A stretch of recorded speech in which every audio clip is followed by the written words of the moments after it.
how men of high interest get punished by the women that they desire and the women that they want.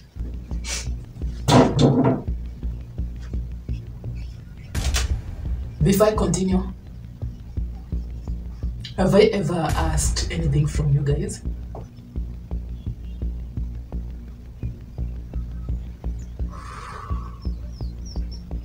Do you know what the weird thing is? Everything, totally everything, every single thing that I dream about, it always comes true. The bad and the good. But for this one, I'll need all your prayers.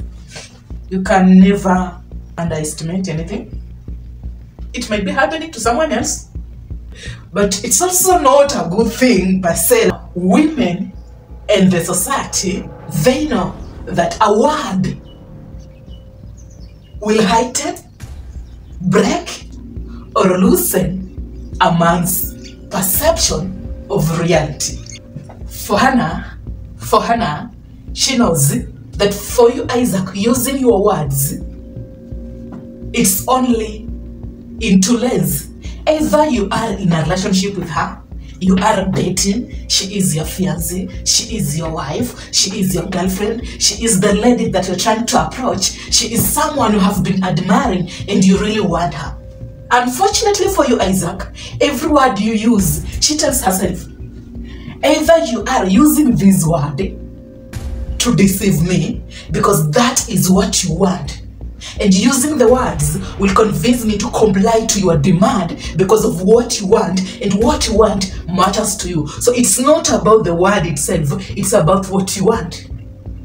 Hannah knows that what matters to Isaac might be the image that his image admire, and is not the admiration of the image itself, yet it's the admiration that he created when I have been consistently showing up, so that he ends up wanting a desire that he created.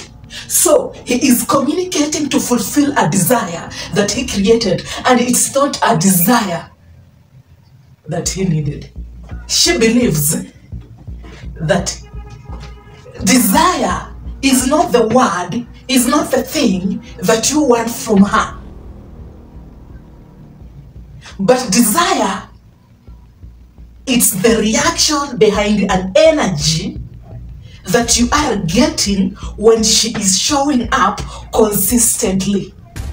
So for Hannah, she doesn't believe in your words, rather she believes in your energy, for the energy communicates what matters to you, and she's comparing your word and your desire just to get a clear glimpse of what really matters to you and not what you desire from her. For the desire, the word itself doesn't mean anything to you. Rather, it might be a way of deceiving her and wanting her to act in a certain way so that you can get the desire that you created when she was consistently showing up. So when she is highly interested in you, she really wants to date you, and then you act in a certain way, you also show desire. She tells herself that her presence gave you a certain energy, and then you created a desire, an imaginative desire, because she showed you that she is highly interested in you. And it's not the object itself that has desire.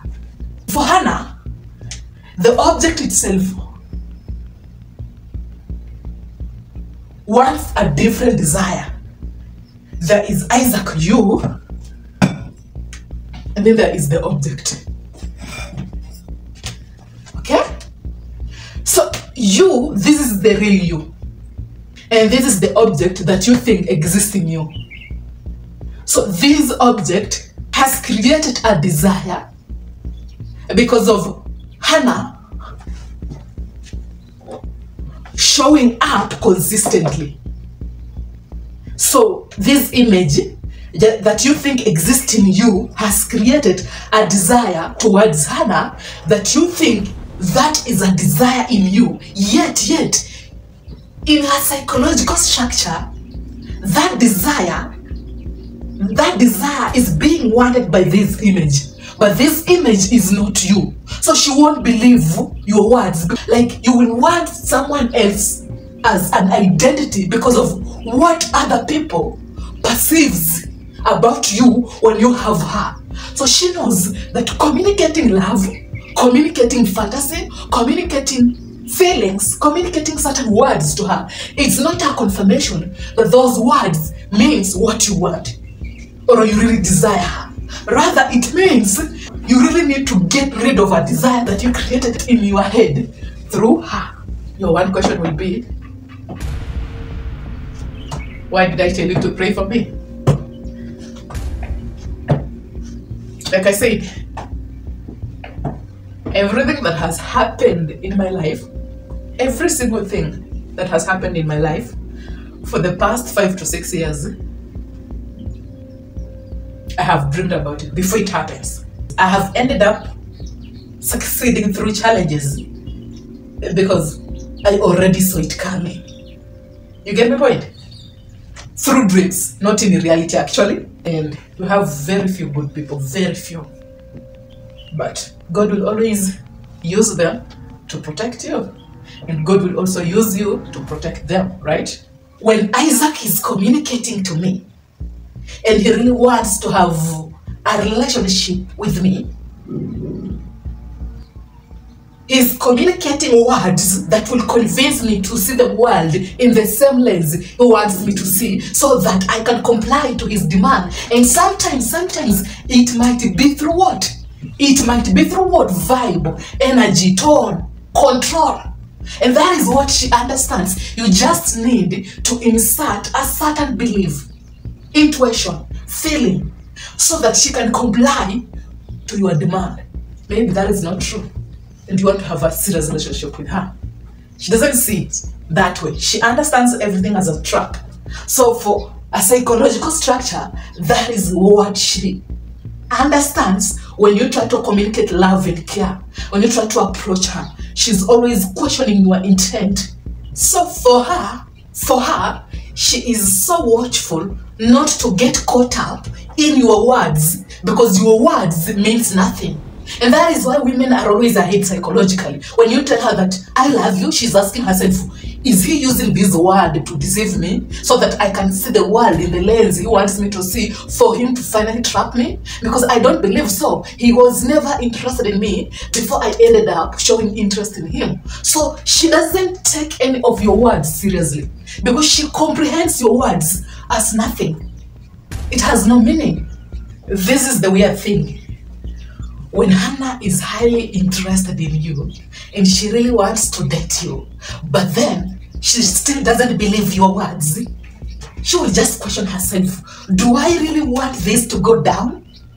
But I also believe that he might not be interested in me, and I am watchful of his words. But if I want to have a fantasy, have fun with him, but he is communicating words that resemble with what I want from him, I might just end up doing what?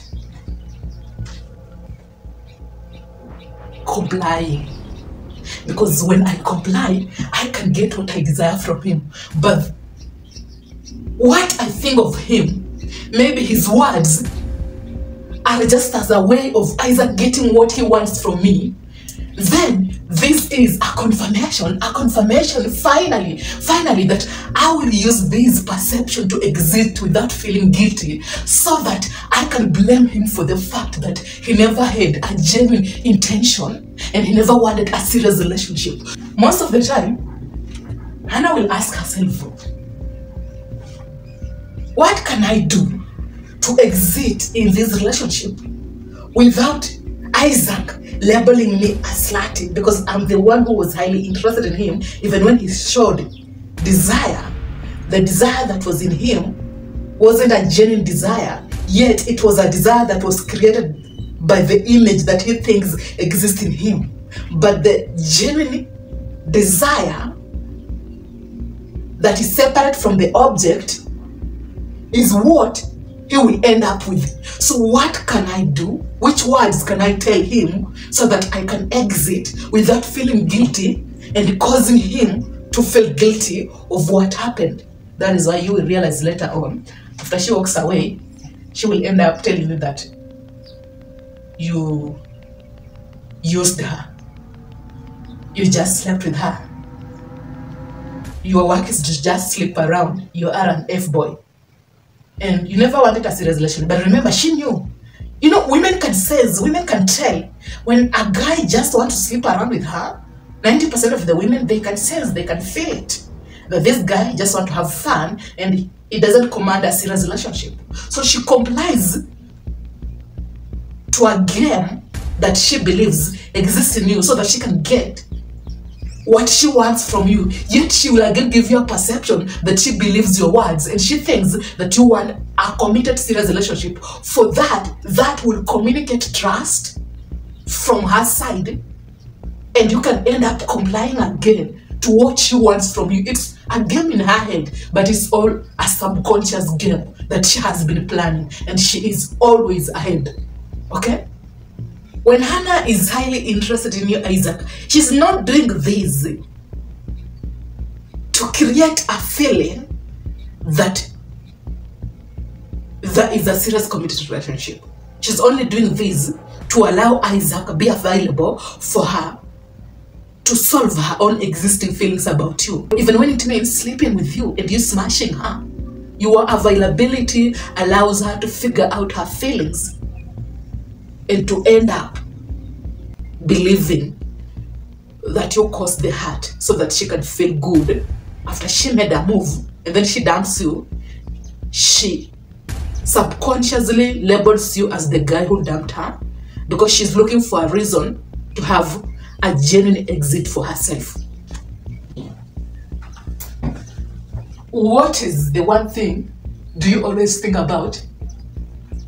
What is your thought when finally a woman shows high interest in you? Do you think of desire? Desire isn't the feeling you will get when Hannah finally shows that she is highly interested in you.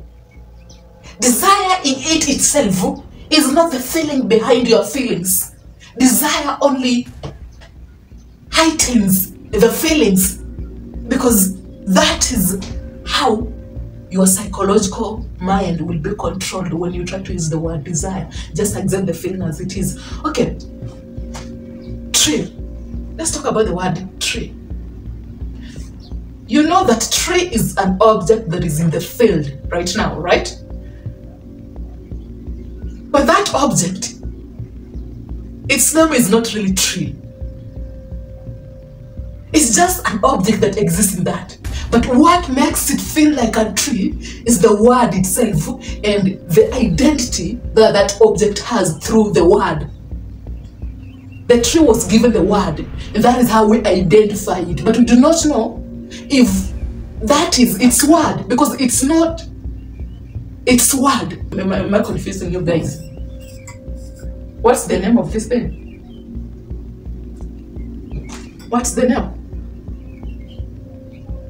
You can call it a flask, a bottle, a water bottle. You can call it all types of names. And you can give it a certain type of name. But all we know, it can hold some tea, it can hold some water. But your name doesn't mean that that is the word that belongs to this object. Desire isn't really the feeling you are feeling. Yet it will heighten your feeling towards her when you get yourself in the words. Are you a new member? Welcome on board.